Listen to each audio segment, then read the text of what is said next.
Casa, boa noite a todos. Lembrando que todas as palestras ficam gravadas, dá para acompanhar tanto pela página do Facebook da UFS Intermunicipal de Peruíbe, quanto pela página do YouTube. Então, querendo rever essa palestra e as outras, lembrem que dá para acompanhar novamente. Hoje, então, teremos um tema super especial para encerrar este ciclo de palestras. O tema será a arte, desculpa gente, já estou falando do mês que vem já. O tema será o ano só muda quando a gente muda. Então nós teremos novamente a nossa cantata Thaís Ortega, mas antes de nós iniciarmos, nós teremos a nossa harmonização musical com instrumentos de esperança. E depois, logo na sequência, nós teremos então a preleção desta noite. Bom? Então, eu gostaria que todos pudessem já ir se interiorizando, fechando os olhos, se sentir à vontade, para que possamos buscar aquela sintonia com os nossos mentores, com o mais alto. Vamos elevando os nossos pensamentos, acalmando o nosso coração, para que possamos buscar aquelas vibrações benéficas que acalmam o nosso ser, a nossa alma. Pai querido, abençoe este nosso momento de busca pelo Evangelho, de reflexões pautadas na doutrina espírita, e envolva também os nossos companheiros da música, a nossa companheira que irá trazer as reflexões desta noite, assim como cada um de nós. Que possamos então estar aqui presentes, prestando atenção, refletindo, mas principalmente calando fundo nos nossos corações para colocarmos em prática no nosso dia a dia. Que tenhamos então um ótimo encontro, uma ótima palestra. Que assim seja. Graças a Deus.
Te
Boa noite a todos. Quanto à luz mesmo, obrigada ao grupo, Vivi, Marcelo, Nelson. Sempre uma alegria estar aqui com os colegas e com essa maravilhosa harmonização. Bom, para encerrar o tema desse mês, então, o novo começa em nós. Vamos refletir um pouco mais, enquanto ainda é janeiro, ainda temos alguns dias para repensar aquilo que trouxemos do ano passado, o que queríamos para este ano. E a nossa conversa hoje vai ser então sobre isso. O ano só muda quando a gente muda. Vamos começar refletindo que o ano novo, assim como outras datas, funciona como um gatilho simbólico. São datas que despertam em nós uma vontade de autoanálise, de lembrar aquilo que fizemos até aquele momento e repensar as nossas atitudes e comportamentos dali para frente. Isso acontece em especial no ano novo, e nós somos invadidos por essa ideia das resoluções e das metas, mas acontece em outras oportunidades também. Isso pode acontecer toda segunda-feira, isso pode acontecer nos nossos aniversários, para quem tem esse costume, pessoas que acompanham horóscopos. Há sempre momentos que nós podemos chamar de ritos de passagem, que nos trazem essa inspiração, repensar uma autoanálise. E a autoanálise é um trabalho constante e recorrente, principalmente principalmente quando pensamos na nossa reforma íntima. Porém, a verdadeira mudança não está na data e nem no calendário. Isso pode nos ajudar e nos levar à reflexão. Mas a verdadeira mudança, ela está no nosso propósito interior. Aquilo que já trazemos conosco. O que a data faz é nos chamar a atenção para aquilo que já sabemos, para aquilo que já vamos percebendo ao longo dos dias. E tentamos alinhar então esse propósito com uma prática diária, para nos levar então à mudança. Porém, quando nós vamos pensar nas nossas metas ou resoluções para o próximo ano, também podemos nos deparar com todas aquelas metas que não conseguimos cumprir.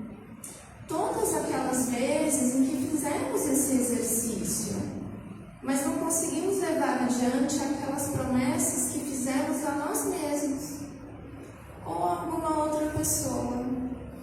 E isso pode nos deixar numa situação de frustração, de desânimo, de talvez nem querer fazer novas metas.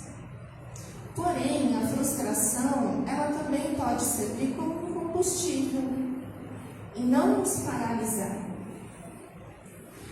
Quando nós temos essa lembrança daquilo que ainda não foi concluído, nós também podemos ali renovar a nossa intenção e entender o que me falta. Por que isso continua aparecendo para mim e ainda não consegui concluir ou completar? E talvez a resposta não venha de maneira tão rápida, mas é uma reflexão que pode nos ajudar a fazer melhores metas e resoluções. O que às vezes nós vemos como uma falha ou um erro e talvez ainda não consigamos explicar, pode ser um eco, uma dica daquilo que viemos fazer na nossa existência, de alguma prova, de alguma expiação. Se há uma dificuldade que persiste, se está pegando no nosso calo, alguma coisa pode ter a ver justamente com aquilo que viemos aqui para resolver, ou pelo menos para tentar entender melhor. Então vejam que as metas e resoluções nem sempre vêm daquilo que nós almejamos com alguma melhoria, mas também pode vir para consertar aquilo que vem nos incomodando e que ainda não conseguimos nos movimentar muito. Eu queria trazer também um dado que me parece interessante. Muitas metas que são feitas justamente nesse período do ano novo não são concluídas. Existe inclusive uma pesquisa do governo britânico que estabelece o Quitter's Day, que é o Dia dos Desistentes. A segunda sexta-feira de todo mês de janeiro, eles fazem esse levantamento e percebem que cada vez mais, menos pessoas se mantêm com a meta que se comprometeram a fazer desde o dia 1.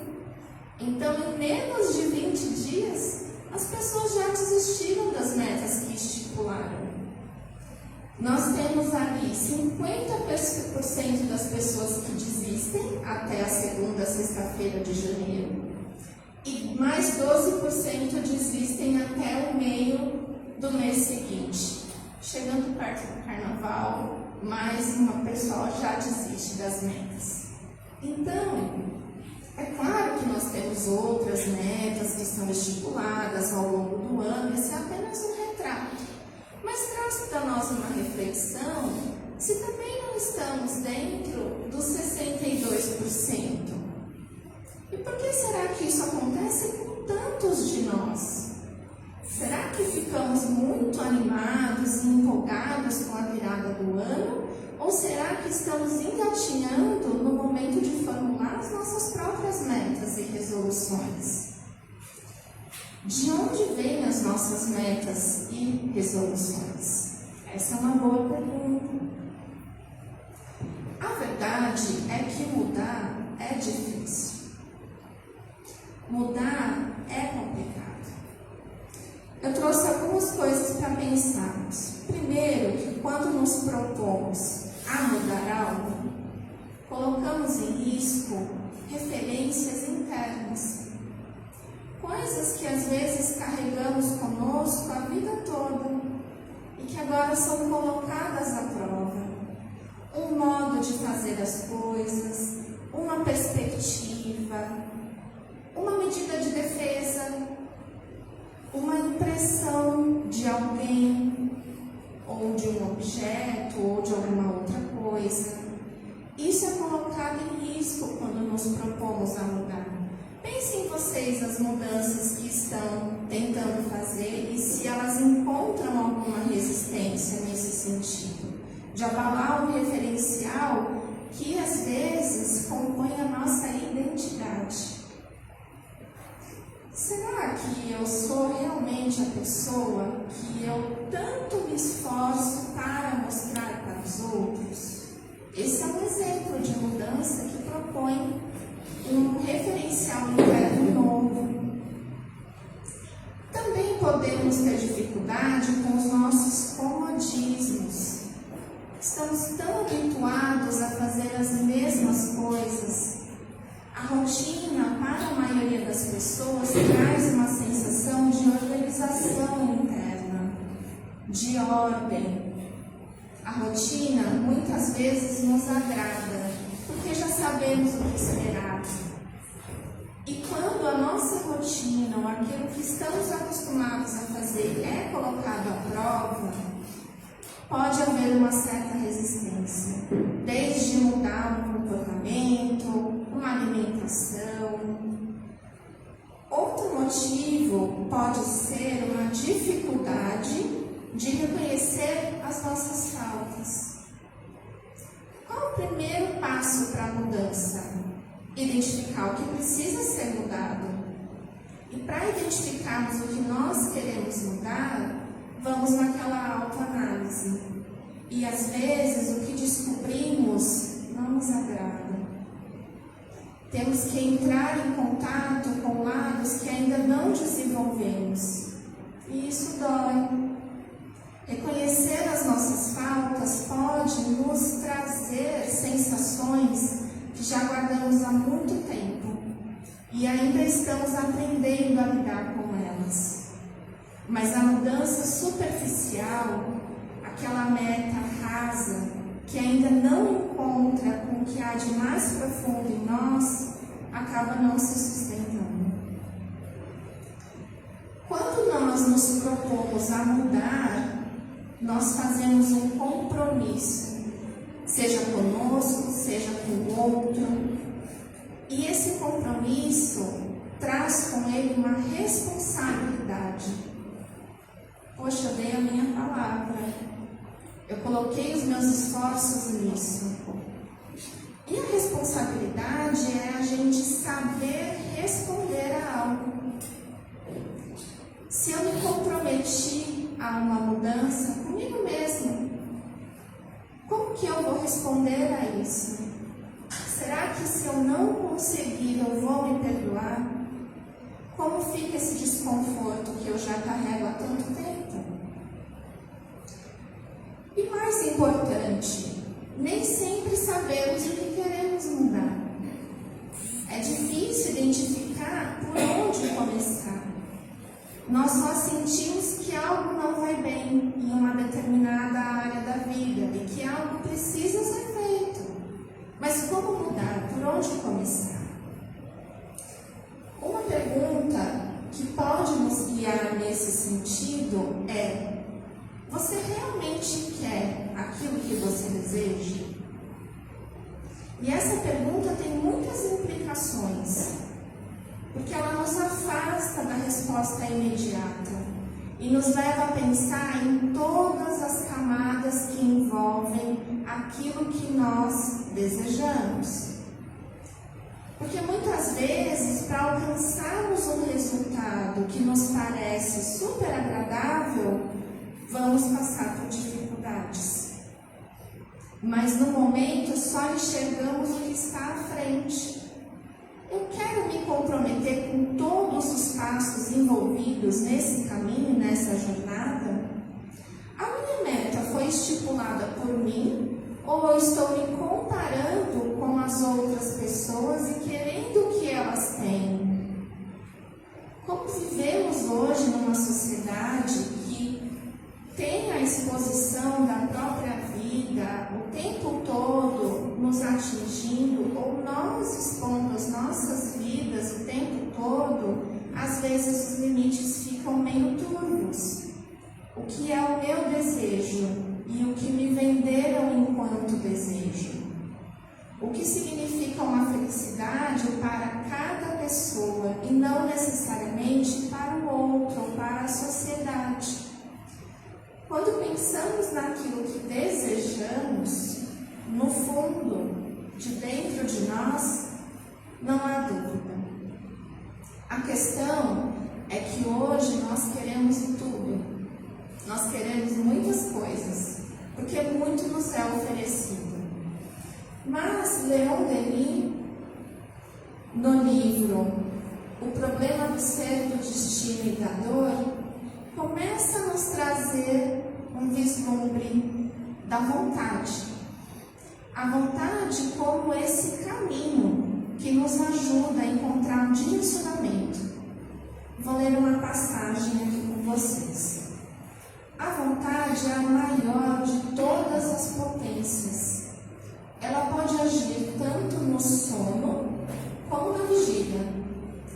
Porque a alma valorosa, que para si mesma estabeleceu um objetivo, procura com tenacidade e determina uma corrente poderosa, que mina devagar e silenciosamente todos os obstáculos.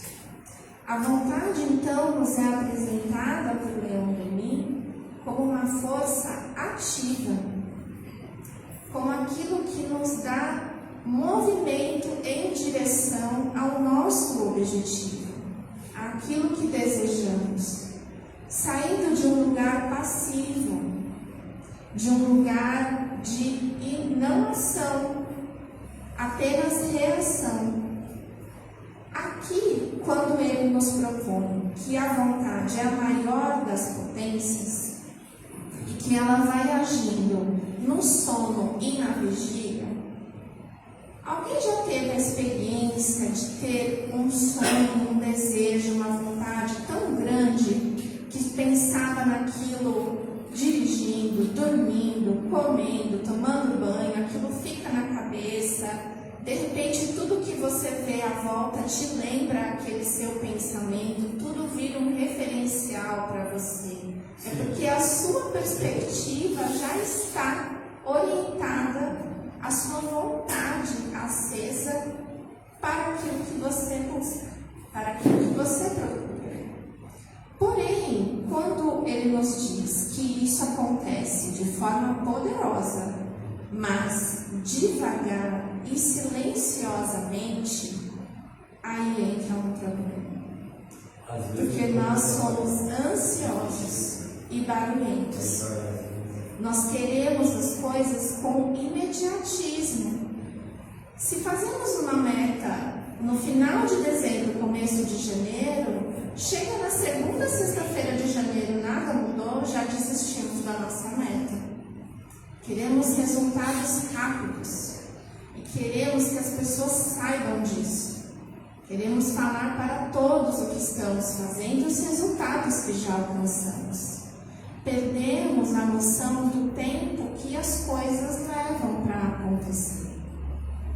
Algumas pessoas propõem que possamos fazer metas menores, ou seja, passos pequenos, para que tenhamos esse combustível de ir alcançando pequenos passos da meta e aí não desistir.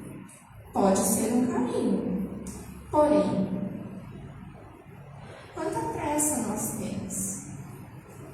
da gratificação, da satisfação. A vontade, quando ela ocupa o nosso sono e ela nos faz sonhar, ela também nos ajuda a entender tudo o que envolve esse desejo. Quando sonhamos com aquilo que nós desejamos, nós conseguimos vislumbrar o nosso resultado, mas também fazer um exercício do passo a passo para chegar lá. Diferente daquilo que pode nos ser apresentado como pronto, como uma receita e uma fórmula. Aquilo que criamos dentro de nós mesmos, nós vamos entendendo o caminho e a jornada para alcançar, porque é muito pessoal. Diferente de ver como outras pessoas alcançaram ou aparentam terem alcançado. Toda meta, toda resolução envolve um processo e um resultado. Como eu disse, às vezes esquecemos que haverá um processo que pode ser longo e que pode ser árduo para alcançarmos o que queremos. Vou trazer alguns exemplos. Quero muito ser feliz. Quero uma vida simples. Quero ter paz. Não ter preocupações. Conseguir controlar o meu entorno, regular as minhas emoções. Quero conseguir dormir tranquilamente, sem me deixar ansioso, ansiosa por aquilo que acontece no mundo, encontrar o meu refúgio. Porém, não estou pronta para perdoar. Não estou pronta ainda para reconhecer os meus erros. Não estou pronta para me perdoar. Então, uma meta de felicidade plena envolve muitas coisas difíceis, para além da felicidade. Se queremos ser felizes, vamos sofrer um pouco para chegar lá. E esse é um processo que se realiza de maneira recorrente. Nos sentimos um pouco felizes, vem uma dificuldade, superamos. Nos sentimos um pouco felizes e o processo continua. Nem todo resultado vai se manter estável e imutável quando pensamos nas nossas metas. E é muitas vezes nesses momentos de intervalos que desistimos daquilo que nos propomos. Puxa, eu estava indo super bem na minha dieta, comi um brigadeiro, agora não vou mais fazer dieta então. Os pequenos intervalos, os pequenos erros, as pequenas recaídas não diminuem tudo que foi conquistado até aquele momento. Digamos que uma pessoa é irritada, é nervosa e vem tentando controlar esses impulsos no momento da convivência. Porém, num dia de muita emoção, acaba explodindo, sendo grosseiro com o colega. E pode pensar, não tem jeito, eu sou assim. Não adianta querer mudar. Eu preciso reconhecer que eu sou essa pessoa e viver dessa maneira. Não necessariamente. E tudo que você fez nos outros dias em que não foi grosseiro? Também precisamos contabilizar os erros e os percalços como parte do processo. Um outro exemplo. Quero ter saúde, quero ser mais saudável, quero garantir a minha terceira idade com autonomia, com independência. Ouvimos bastante isso hoje como meta. As pessoas atrás de terem saúde. O que isso significa no dia a dia? Fazer uma atividade física, ter uma boa alimentação, ter um bom sono, se hidratar. Ah, não. Aí já é muita coisa. Então, não vou conseguir. Poxa, mas vamos começar por aquilo que é possível agora. É possível se hidratar? Comece por aí. A saúde pode ser um resultado de muitos fatores, mas cada um deles importa. Comece pelo primeiro. Pequenas mudanças constantes e com consistência é como nós chegamos nas grandes mudanças. Não vamos mudar da água para o vinho. Quando fazemos uma meta muito brusca, domingo à noite, a partir de amanhã eu sou uma nova pessoa. Muito difícil sustentar isso por muitos dias. A partir de amanhã vou dar este passo. E assim começamos. Fazemos isso o tempo todo, mas sem a reparar. Mas o livro dos Espíritos vem nos lembrar que existe uma lei natural, divina, a lei do progresso. Estamos sempre em mudança. Estamos sempre progredindo. E o progresso exige essa mudança. Todos os espíritos estão destinados a alcançar o aperfeiçoamento. Temos uma meta, claro, queremos nos renovar e progredir e evoluir, e às vezes conseguimos andar mais rápido, às vezes andamos um pouco mais devagar, mas está dado. O que nos falta, talvez, seja a compreensão de que este é um processo constante, lento e irregular. Mas temos pressa, muita pressa. E queremos constância, queremos segurança. Esquecemos que somos imperfeitos. E estamos aqui justamente para aprender na imperfeição. Então vejam, o percalço, a recaída, a falha, não é apenas parte do processo, é necessário. Só assim aprendemos. Porém, idealizamos muito. Já queremos a torre pronta. Já queremos o resultado, a satisfação. Esquecemos que hoje ou amanhã, talvez por um ano, talvez por toda uma reencarnação, consigamos apenas um tijolo. Mas foi um tijolo. Sem esse tijolo não tem torre. É melhor ter este tijolo e seguir e avançar do que não ter e ficar parado. Ao mesmo tempo que entendemos que existe uma lei de progresso e que o progresso acontece, não quer dizer que somos todos passivos em relação a ele. Ele é lento, mas ele depende da nossa ação e do nosso movimento. Como que esse movimento acontece? Autoconhecimento, perseverança, fé, clareza. Conhece-te a ti mesmo. Nós sabemos dos nossos calos, sabemos onde ainda é difícil. Podemos nos propor com mais gentileza metas um pouco mais alcançáveis e não tão distantes daquilo que já podemos alcançar. Muitas vezes pensamos que ou vamos ter tudo ou não vamos ter nada. Ou vamos conseguir tudo de uma vez ou nada valeu a pena. Mas voltem na reflexão que eu sugeri. O todo é feito de muitas partes e cada parte importa. Pensemos então nas metas que já vamos fazendo, que nos acompanham há alguns anos, que sabemos que está ali. Como podemos olhar para essas metas, para essas lutas internas por um outro panorama?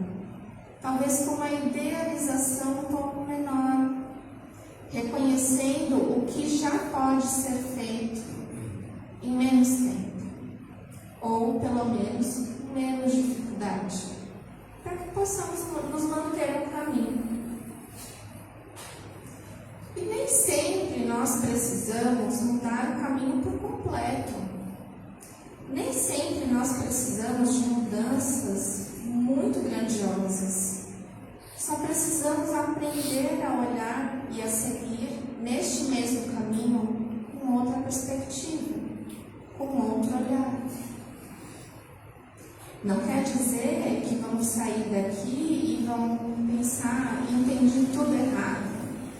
As metas vão continuar muito parecidas, mas a maneira de lidar com elas e a maneira de lidar conosco, quando erramos ou quando formulamos as metas, é o que pode mudar. Eu trouxe para a nossa reflexão um trechinho de uma lição do Fonte Viva, Chico Xavier, pelo Espírito Emmanuel, chamada Refugia-te em Paz. Vou ler. Como acontecia nos tempos da permanência de Jesus no apostolado, a maioria dos homens permanece no vai e vem dos caminhos, entre a procura desorientada e o achado falso, entre a mocidade leviana e a velhice desiludida, entre a saúde menosprezada e a moléstia sem proveito, entre a encarnação perdida e a desencarnação em desespero. Ó meu amigo, se adotaste efetivamente o aprendizado com o Divino Mestre, retira-te a um lugar à parte e cultiva os interesses da tua alma. É possível que não encontres o jardim exterior que facilite a meditação, nem algum pedaço de natureza física onde repouse o cansaço material. Todavia, penetra o santuário dentro de ti mesmo. Há muitos sentimentos que te animam há séculos, imitando em teu íntimo o fluxo e o refluxo da multidão. Passam apressados do teu coração ao cérebro e voltam do cérebro ao coração, sempre os mesmos, incapacitados de acesso à luz espiritual. São os princípios fantasistas de paz e justiça, de amor e felicidade que o plano da carne te impôs. Em certas circunstâncias da experiência transitória podem ser úteis. Entretanto, não vivas exclusivamente ao lado deles. Refugia-te no tempo à parte, dentro da tua alma, porque somente aí encontrarás as verdadeiras noções de paz, justiça, amor e felicidade, a que o Senhor te destinou. Nós temos muitas pérolas dentro da literatura espírita que podem nos servir de bússola. Um spoiler: normalmente elas nos orientam para nos voltarmos a nós mesmos, para lembrarmos das virtudes, dos valores, das leis divinas de amor, de caridade. Nem sempre lembramos disso, ou muitas vezes achamos que tudo isso deve ser voltado para o outro, mas também voltado para nós. O perdão, a caridade, o amor, a justiça, para conosco, para que possamos nos encontrar nesse caminho de maneira mais generosa e gentil com a nossa jornada.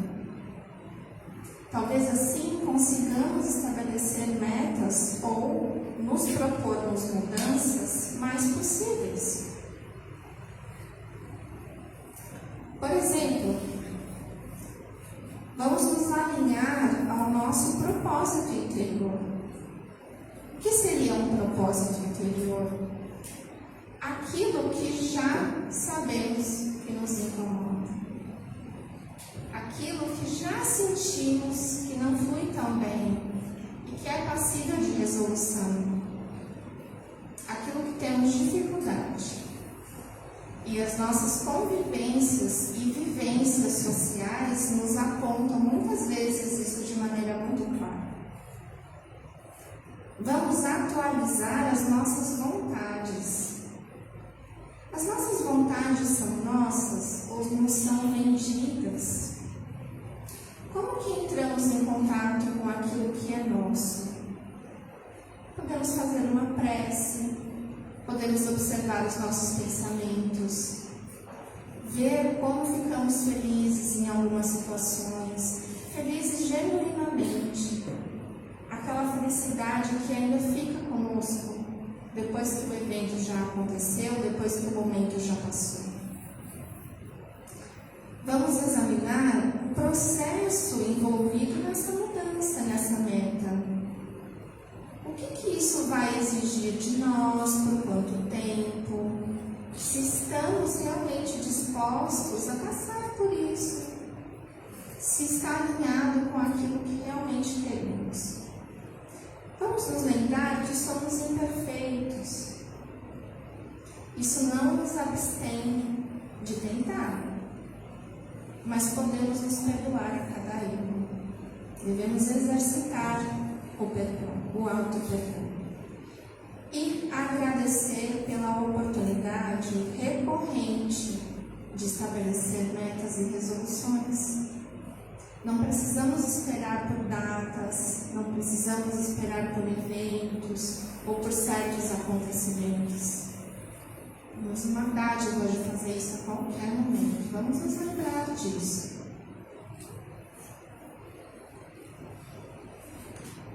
No Evangelho segundo o Espiritismo, nós recebemos essa máxima: é preciso nascer de novo.